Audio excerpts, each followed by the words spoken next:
Hello everyone, welcome back to my new blog. कैसे हैं आप सब? आई होप आप सब ठीक होंगे। तो सुबह का टाइम है, बेटे के स्कूल जाने की तैयारी है। तो बेटा कई दिन से बोल रहा था कि मम्मा दाल चावल खाने हैं, लेकिन बनाने का थोड़ा मौका ही नहीं मिला था। तो आज मैंने सोचा कि क्यों ना, कुछ सब्जी भी नहीं थी तो दाल चावल ही बना देती हूँ। और गर्मी भी बहुत ज़्यादा है तो इस तरह की चीज़ें अच्छी लगती हैं।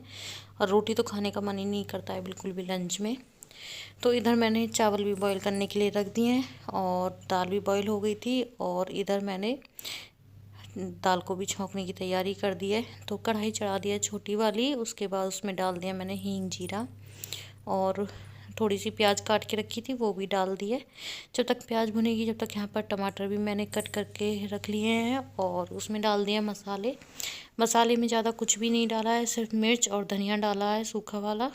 उसके बाद यहाँ पर मैंने थोड़ा सा पानी भी डाल दिया है, क्योंकि पानी डालने से मसाला जलता भी नहीं है और पक भी अच्छे से जाता है। तो इसको मैं मिक्स कर दूंगी अच्छी तरह से। और इसमें मैंने साथ में नमक भी डाल दिया था, थोड़ा सा गरम मसाला डाल दिया। नमक थोड़ा ही डाला है मैंने, क्योंकि दाल जब बॉईल करने के लिए रखी थी तो उसमें भी थोड़ा सा नमक डाल दिया था।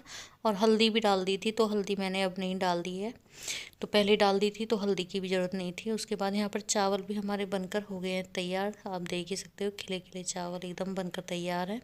इधर दाल भी बॉईल हो गई थी और इधर हमारी जो मसाला है वो भी तैयार हो रहा है बनकर। तो यहाँ पर धीरे धीरे मसाले को मैं सिम गैस पर ही बनाऊंगी। उसके बाद यहाँ पर जो मसाला है वो पक चुका है हमारा, और जो टमाटर थे उनको कर दूंगी मैश, क्योंकि मोटे मोटे से टमाटर रह जाते हैं, खड़े खड़े से वो अच्छे नहीं लगते हैं। तो टमाटर तो मैश कर दिए हैं। उसके बाद डालती हूँ मैं इसमें आम का अचार। तो तुअर की दाल है अरहर की, तो इसमें जब तक आम का अचार नहीं जाता, जब तक इसका टेस्ट अधूरा ही रहता है, पूरा टेस्ट नहीं आता है। तो इसमें थोड़ा सा मसाला और थोड़ा सा मैंने आम की फांकी इसमें डाल दी हैं। और अचार की फांकी इसमें अच्छी लगती है मुझे, तो कच्ची आम ही डाल दो तो उससे टेस्ट अजीब सा ये हो जाता है। तो इसलिए मैं अचार की फांकी डालती हूँ इसमें। थोड़ा सा मसाला भी मैंने इसमें डाल दिया था। और उसके बाद इसको थोड़ी देर और पकने देंगे, क्योंकि जब तक अचार जो है वो हमारा मैश नहीं हो जाता, जब तक इसमें टेस्ट नहीं आता है। तो इसको थोड़ी देर और पकने के लिए मैंने छोड़ दिया है। इधर दूध भी गर्म हो रहा था, तो देखते हैं बेटा क्या पी कर जाएगा। मैंगो शेक देखते हैं, मैंगो शेक ही बनाएंगे उसके लिए, क्योंकि सुबह सुबह वो दूध नहीं पीता है, या तो चाय पीता है, और गर्मी बहुत ज़्यादा है तो चाय तो मैं उसको नहीं दूंगी। तो अभी मैं उसको जाऊंगी उठाने के लिए, और एक बार तो उठा के आ गई हूँ लेकिन अभी उठा नहीं था। तो देखती हूँ क्या पी कर जाएगा, उससे पूछूंगी तो ही मैं उसके लिए मैंगो शेक बनाऊंगी। तो यहाँ पर जो मसाला था उसको डाल दिया है मैंने कुकर में। तो इसको कर दूंगी मिक्स और थोड़ी देर ढक कर रख दूंगी, ताकि इसके जो मसाले हैं वो दाल में अच्छे से मिक्स हो जाएं, अच्छा सा फ्लेवर आ जाए। तो इसको मैंने मिक्स करके रख दिया था ढककर। जब तक वो स्कूल जाएगा उस जब तक थोड़ी बहुत ठंडी भी हो जाएगी दाल। चावल तो ठंडे से ही हो गए थे। उसके बाद यहाँ पर जो दाल है वो बनकर हो गई है तैयार। तो मैंने फिर उसके बाद कुछ भी रिकॉर्ड नहीं किया था, बेटा चला गया था स्कूल, उसके लिए मैंगो शेक बनाकर दे दिया था। वो मैंगो शेक पी कर गया था, दूध नहीं पीता है बिल्कुल भी सुबह सुबह। और खाली दूध तो बच्चे पीते भी नहीं है, उनको कुछ ना कुछ चाहिए होता है उसमें डालकर। या तो कोको पाउडर दे दो, या फिर कॉफ़ी दे दो, या फिर कोई भी प्रोटीन पाउडर दे दो तो पी लेते हैं, वरना दूध नहीं पीते हैं बिल्कुल भी। और इस चीज़ से मैं बहुत ज़्यादा परेशान हूँ, तो इसलिए मैंने उसको मैंगो शेक बनाकर दे दिया था।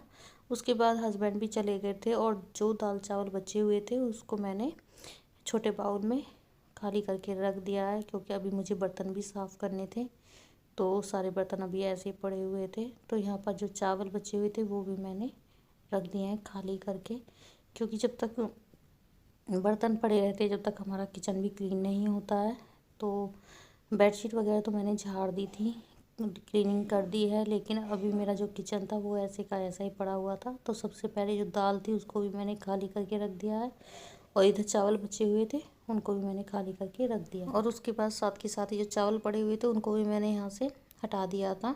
और उसके बाद जितने भी बर्तन थे उनको इकट्ठा करके मैंने साफ़ करना शुरू कर दिया है, क्योंकि जब ऐसा कुछ खाना बनता है तो बर्तन भी बहुत ज़्यादा हो जाते हैं। तो सारे बर्तन मैंने साफ़ कर दिए थे, और उसके बाद बारी आती है किचन को क्लीन करने की। तो मेरे पास ये मूंगफली का तेल रखा हुआ था, ग्राउंडनट ऑयल। तो ये बॉटल में ऐसे ही रखा रहता है। तो मेरे पास टैंक की ये बोतल रखी हुई थी, तो ये बहुत अच्छी बॉटल है, इसको यूज़ तो करते नहीं है पानी वगैरह पीने के लिए, तो मैंने सोचा नहीं कि नहीं ऐसी की ऐसी रखी हुई है। तो इसमें जितना भी ऑयल था बॉटल में उसको मैंने खाली करके इस तरह से रख दिया है, और इसमें जितना भी तेल था वो आ गया था। ये 1 लीटर की है और 1 लीटर की बॉटल ही मैं ग्राउंडनट ऑयल की मंगाती हूँ। तो ये बॉटल भी वेस्ट पड़ी हुई थी और पानी के लिए हम इसको यूज़ नहीं करते हैं, तो इस वजह से मैंने इसको इस तरह से यूज़ कर लिया है ऑयल रखने के लिए। और बिल्कुल जैसे हम ऑयल कंटेनर लेते हैं उसी की तरह इसकी बनावट थी। तो इस तरह से मैंने इसको यूज़ कर लिया और मेरे कुछ पैसे भी बच गए, मुझे अलग से कोई ऑयल कंटेनर नहीं ख़रीदना पड़ा। तो हमें इस तरह से चीज़ों को यूज़ करना आना चाहिए, इससे हमारी पैसे की भी बचत होती है और जो चीज़ें हमारे पास रहती हैं वो वेस्ट नहीं जाती हैं। तो पानी के लिए तो ये बॉटल यूज़ नहीं हो रही थी, इसलिए इस तरह से मैंने इसको ऑयल के लिए यूज़ में ले लिया है। और उसके बाद मैंने इसको साइड में रख दिया था।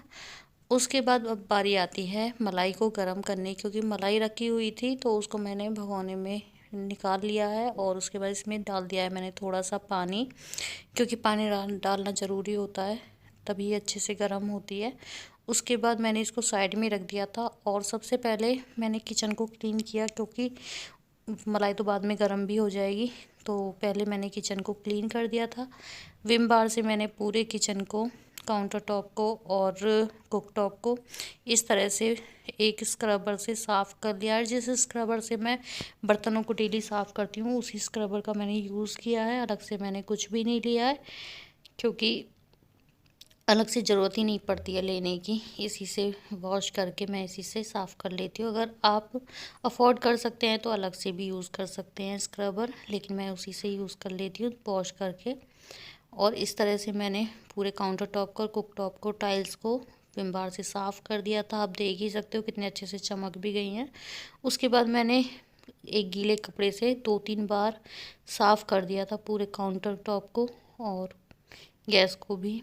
तो बिल्कुल भी साबुन नहीं रहना चाहिए, कि वरना हमारा जो काउंटर टॉप है वो धुंधला सा रह जाता है। तो 3-4 बार तो मैंने इस कपड़े से पोंछ दिया था किचन को, और उसके बाद इस पैड से मैंने पूरे काउंटर टॉप को, कुक टॉप को, टाइल्स को बहुत अच्छे से पोंछ दिया था, क्योंकि इस पैड से अगर हम क्लीनिंग करते हैं तो एकदम चमक जाती है, बिल्कुल भी दाग धब्बे नहीं रहते हैं। अगर हम कपड़े से साफ़ करते हैं तो उससे पानी के से दाग रह जाते हैं, टाइल्स तो बिल्कुल ही साफ़ नहीं होती हैं कपड़े से।